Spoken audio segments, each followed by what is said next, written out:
जय श्री राधे। जागरण 1 सितंबर 2021। एक साथ 9 न्यायाधीश, गति 120 शब्द प्रति मिनट, कुल शब्द 425। प्रारंभ करें। सुप्रीम कोर्ट में एक साथ 9 न्यायाधीशों को शपथ दिलाया जाना एक ऐतिहासिक क्षण है। ऐसा पहली बार हुआ जब इतने अधिक न्यायाधीशों को एक साथ शपथ दिलाई गई। खास बात यह रही कि इनमें 3 महिला न्यायाधीश हैं, जिनमें से एक प्रधान न्यायाधीश पद तक पहुंच सकती है। इन नए न्यायाधीशों की नियुक्ति के साथ ही वह गतिरोध टूट गया जो बीते 21 माह से चला आ रहा था। इसके चलते नए न्यायाधीशों की नियुक्ति नहीं हो पा रही थी। इस लंबे गतिरोध का कारण कुछ भी हो, न्यायाधीशों की नियुक्ति में अनावश्यक देरी ठीक नहीं।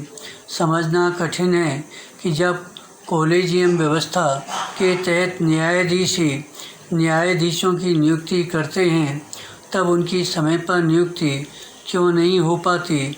सवाल यह भी है कि आखिर यह कॉलेजियम व्यवस्था कब तक अस्तित्व में बनी रहेगी।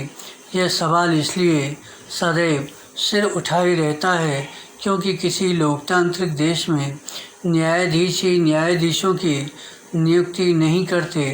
आखिर भारत में ऐसा क्यों होता है? यह प्रश्न केवल सुप्रीम कोर्ट के समक्ष ही नहीं, संसद और सरकार के सामने भी है। विराम।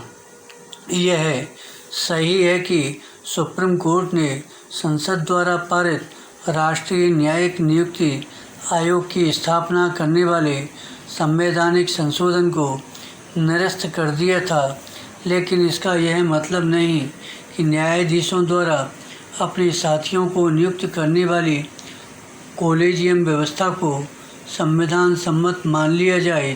पैरा।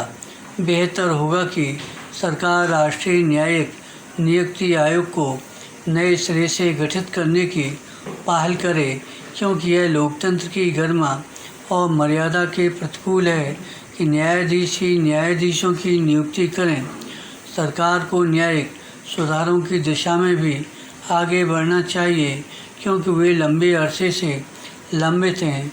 न्यायिक सुधारों की ओर कदम बढ़ाए बिना न तो लंबित मुकदमों के भारी भरकम बोझ से छुटकारा पाया जा सकता है और न ही लोगों को समय पर न्याय उपलब्ध कराया जा सकता है। इसका कोई औचित्य नहीं कि अन्य क्षेत्रों में तो सुधारों का सिलसिला आगे बढ़ता दिखे, लेकिन न्याय के क्षेत्र में वह ठहरा हुआ नजर आए। यदि ये समझा जा रहा है कि सुप्रीम कोर्ट और हाई कोर्ट में न्यायाधीशों के रिक्त पद भरने मात्र से अभीष्ट की पूर्ति हो जाएगी, तो यह सही नहीं। लोगों को समय पर न्याय सुलभ कराने के लिए और भी बहुत कुछ करने की ज़रूरत है। इस ज़रूरत की पूर्ति में खुद न्यायपालिका को भी सहायक बनना होगा। यह विचित्र है कि सुप्रीम कोर्ट के न्यायाधीश की ओर से समय समय पर न्यायिक सुधारों की आवश्यकता को तो रेखांकित किया जाए, लेकिन उस दिशा में कोई ठोस पहल न की जाए।